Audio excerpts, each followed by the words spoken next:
Assalamu alaikum. Hi everybody. We're here today to talk quickly about CAIR's new Toxic Hate Report. I want to take you back a few years and just quickly give you an idea of why we decided to do this report. If you remember 2010, there was an uproar about a proposed Islamic cultural center in Lower Manhattan. And after that episode, what we saw is a significant amount of pushback against the Muslim community, backlash because of a major media event. And that was really characterized by people opposing the construction or the expansion of mosques all around the country. So after that incident, we had a couple of months where we really tracked this pushback, and then it kind of went quiet for a while until about late August of last year. And if you remember, in late August of last year, ISIS, which had been murdering Muslims for months, murdered 2 Americans. And that started up a pushback against innocent Muslims in this country. And then that was further magnified, unfortunately, by the attacks on Charlie Hebdo in Paris. So while Muslims are condemning the violence and the attacks, unfortunately some of our fellow citizens decided to blame all members of Islam and go after people in our community. And we noticed that this wasn't just pushback against mosques, this isn't just calling people names. All too often, this round of anti-Muslim backlash was characterized by violence. And that's the point that we make in the report. And I'm not going to go through all the different stories that we outline in the report. You're capable of going to islamophobia.org and looking at that for yourself. But there's a couple of key points that I want to make for you today. First and foremost, when we were writing this report, somebody asked me, do we really want to remind everybody about what ISIS did to Americans last year, about the Charlie Hebdo attacks? Because according to some people, those vicious actions by violent extremists justified the backlash against the Muslim community. And I would argue no, not at all.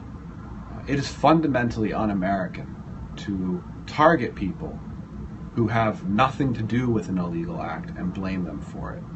So we, as Muslims, as Americans, as people who are interested in the founding ideals of this country, which is judge people on individual merit, not based on race, religion, or whatever, we find that highly objectionable. You don't get to beat some innocent person up in the street because somebody else claiming a similarity with that person did something horrible. We go after the guilty. We don't attack the innocent. Second, it's unfortunate, but in the United States, we've seen what may be a rise in overall violence targeting minorities. Now, that was certainly tracked by the Southern Poverty Law Center right after the election of Barack Obama.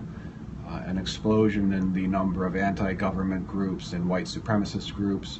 But in terms of violence, think about what we saw after the shootings in the black church. We saw a number of other black churches burned to the ground. Now, this is really unfortunate, but it gives us a clear lesson. First, as Muslims, we recognize we cannot be selfish and think we're the only community subjected to backlash. We have to recognize that the same thing happens to other communities.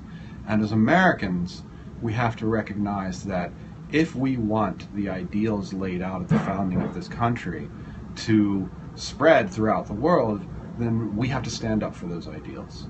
And we cannot allow ourselves to indulge in base hatred against other people because of their race, their religion, their ethnicity. We have to live our ideals. You're an American. You're judged based on your individual merit and your contributions to society. So that's why we wrote the Toxic Hate Report, to show people the experience of backlash, what Muslims have been experiencing. We wrote it to educate people that as a society, we have an issue that we have to deal with, and that is violence against minorities. So what can you do to help out? Well, you're already following CAIR, hopefully. That's how you know about this Periscope today. But I want to make sure that when you see an action alert from CAIR, you take action on it. Your individual contribution to that group movement can be huge. And also today, right now, Share the link, Islamophobia.org, so that more people can see toxic hate and learn about what we're talking about here today. And also share this Periscope so that more people can see this conversation, look at the report for themselves, and hopefully be moved to take action to make America a better country. Thank you.